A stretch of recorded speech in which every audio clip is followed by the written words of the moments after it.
Kita katakan bahwa memang pada era Pak SBY itu kemiskinan misalnya itu turun, benar-benar turun temurun maksudnya. Bukan dari turun, bapak ke benar. anaknya, dari anak ke cucu. Tanya bahwa 2012 itu memang permintaan setgapnya Partai Demokrat meminta 20%. Nah sekarang ketika AHY terancam mungkin untuk tidak bisa nyapres ataupun cawapres, Mau dirubah ini, lalu perubahan dan pembuatan peraturan itu untuk kepentingan rakyat dan negara atau anak?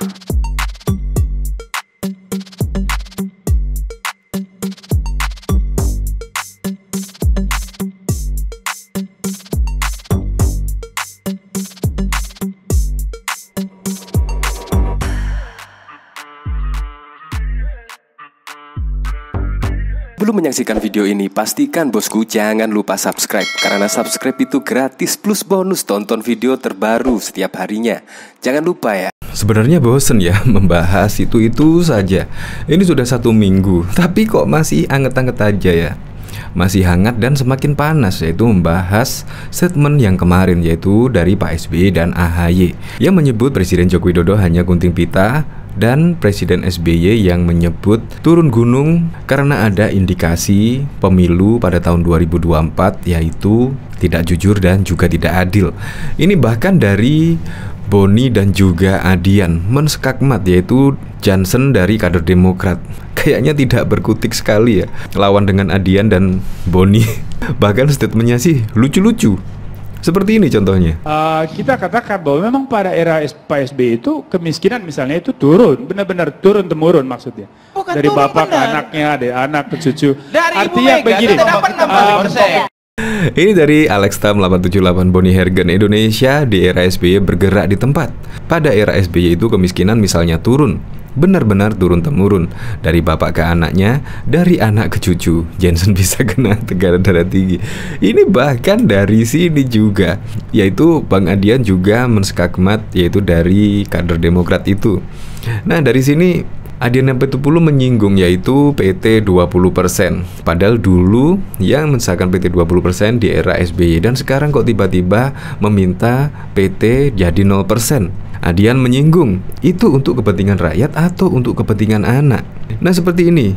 Jadi ini kan faktanya bahwa 2012 itu memang permintaan setgapnya Partai Demokrat meminta 20%. Dan itulah yang berlanjut sampai sekarang. Nah sekarang ketika AHY terancam mungkin untuk tidak bisa nyapres ataupun cawapres, mau dirubah ini, lalu perubahan dan pembuatan peraturan itu untuk kepentingan rakyat dan negara atau anak? Itu juga sangat jelek sekali ya. Ini dari Laluna ya. Bang Adian gebukannya mantep banget, nendang banget. Apalagi di sini juga ada berita yang menurut saya sih ya Partai Demokrat juga harap-harap cemas ya. Karena di sini dari Hasto yaitu menyebut PDIP bicara tutup peluang kerjasama dengan Demokrat di pemilu 2024. Bayangkan, PDIP menutup peluang kerjasama. Bisa-bisa besok pada tahun 2024 jika yang menjadi presiden dari partai PDIP, maka Demokrat lagi-lagi akan menjadi oposisi. Nah kita tahu kan di 2 periode ini, yaitu Demokrat selalu menjadi oposisi pemerintahan Presiden Joko Widodo. Bayangkan jika PDIP nanti tutup peluang kerjasama, ya bisa dijadikan akan menjadi oposisi lagi. Sampai benar-benar kayak PKS kemarin, yaitu udah bosan lah menjadi oposisi. Pengennya sih PKS pada tahun 2024 maunya sih ya di koalisi pemerintahan yang terpilih, maunya seperti itu. Ini dari detik.com ya. Sekretaris Jenderal Partai PDI Hasto Kristanto bicara kemungkinan tutup peluang kerjasama dengan Partai Demokrat di pemilu 2024. Hasto menilai PDIP dengan Demokrat berbeda secara ideologi. Ya, ketika Rakernas 2 kan saya tegaskan bahwa ada dari aspek suasana kebatinan basis pemilih dan kemudian juga bagaimana agenda bagi masa depan. Itu kan berbeda, kata Hasto di Sekolah Tinggi Lenteng Agung Jakarta Selatan. Kemungkinan dengan statement SBY dan AHY kemarin ya, yang menyinggung Presiden Joko Widodo hanya gunting pita lah. Dan terus ditambah lagi dengan statement Pak SBY yang menyebut pemilu dikabarkan tidak adil dan tidak jujur. Makanya dengan ini PDIP juga tegas akan menutup peluang kerjasama dengan Demokrat. Coba kita lihat komentar-komentarnya. Kira-kira gimana ya? Batak versus Batak, ya menang orang Batak lah. tepat di jantung lawan. Kutuk belum hati. Biasa bawa bambu panjang dilawan Jensen di mana waktu itu ya, masih makan bubur kayaknya. Mati kutu, auto bengong demukrut. Mau-maunya dia aja lah. Keren Bang Adian. Oke, untuk lebih lengkapnya simak berita berikut ini Good News Indonesia. Konstelasi politik mulai memanas jelang pemilu 2024. Saling sindir, bersahutan mulai dilakukan partai politik. Yang terbaru, Ketua Umum Partai Demokrat AHY mencetil rezim Presiden Jokowi yang hanya tinggal gunting pita alias melanjutkan pembangunan infrastruktur di era Presiden SBY. PDI Perjuangan dan Istana merespon keras dan membantah sentilan AHY.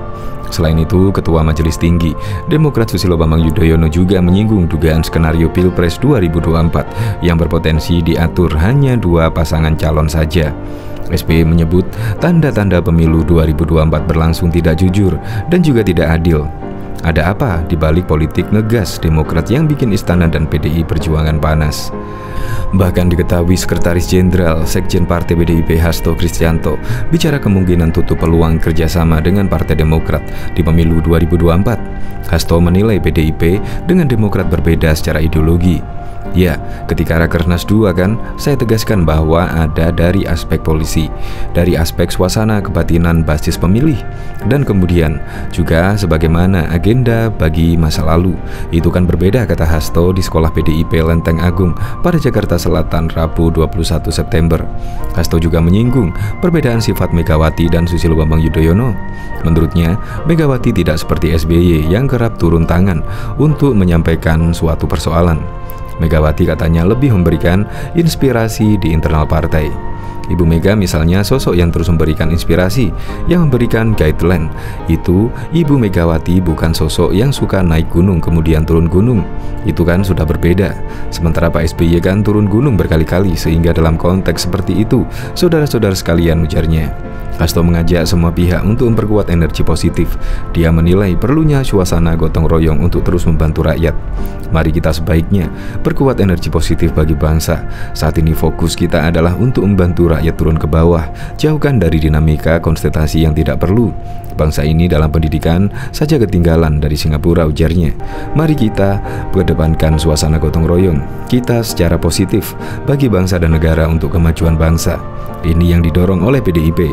Mengapa hari ini kami mengatakan kaderisasi? Karena kami ingin mendidik kader-kader partai kami untuk menggelorakan energi positif, ujar Hasto. Bahkan diketahui anggota DPR dari fraksi PDI Perjuangan Adiana Pitupulu meminta Ketua Umum Partai Demokrat Agus Harimurti Yudhoyono tidak usah berbicara lagi ke publik apabila tidak membekali diri dengan pernyataan yang disertai data valid. Adian menilai pernyataan AHY yang mengklaim 70-80% infrastruktur pada pemerintahan Presiden Joko Widodo merupakan proyek Presiden RI ke-6 Susilo Bambang Yudhoyono, sehingga Jokowi hanya sebagian gunting pita tidak tepat. Jadi ini menjadi masalah ketika AHY berbicara. Kalau menurut saya begini, supaya tidak ada masalah-masalah lain, AHY jangan bicara lagi deh, kata Adian dalam acara Politik Show yang disiarkan CNN TV pada 21 September malam. Adian sebelumnya telah membandingkan 3 pembangunan infrastruktur pada zaman pemerintahan SBY dan Jokowi. Ia memulai perbandingan ini dari tahap konstruksi dimulai. Pertama, jalan tol. Adian menyebut jalan tol yang dibangun pada era SBY periode 2005 hingga 2014, mulai dari konstruksi hingga gunting pita total 189,2 km. Sementara jalan tol yang sudah mulai konstruksinya di zaman SBY dan dirampungkan pada era pemerintahan Jokowi total ada 222 km. Dan total panjang jalan tol yang dimulai era Jokowi tahun 2015 hingga nanti 2023 mencapai 2.290 km. Kedua, bandara. Ini mengatakan hingga akhir 2014 SBY menyelesaikan 24 bandara yang sebagian besar sudah dikerjakan oleh presiden sebelumnya. Dengan demikian SBY menurutnya hanya meneruskan sebagian proyek bandara dan hanya gunting pita. Menurutnya jumlah bandara yang mulai dikerjakan era SBY namun akhirnya diselesaikan Jokowi sebanyak 7 bandara, yaitu Kertajati, Kebelian, Muara Teweh, Buntu Kunik, Morowali, Miangas, dan Mamniwel. Sedangkan bandara yang dibangun era era Jokowi sejak 2015 dan akan selesai 2023, total mencapai 31 bandara. Ketiga, Bendungan. Adian menyebut beberapa bendungan yang dimulai konstruksinya pada tahun 2014 atau beberapa bulan sebelum masa jabatan SBY berakhir, seperti Bendungan Tiritip, Ragnamo, Longung, Gondang, dan Bidekso. Menurut SBY, hanya sempat melakukan seremoni peletakan batu pertama dalam data miliknya dari 2015 hingga nanti 2023. Total ada 39 bendungan yang dibangun di era Jokowi. Adian berharap 3 data perbandingan infrastruktur dapat menjadi cukup bukti bahwa klaim AHY tidak benar. Ia juga meminta AHY menghubungi dirinya apabila masih tidak puas dengan data infrastruktur pemerintahan Indonesia dalam beberapa tahun terakhir.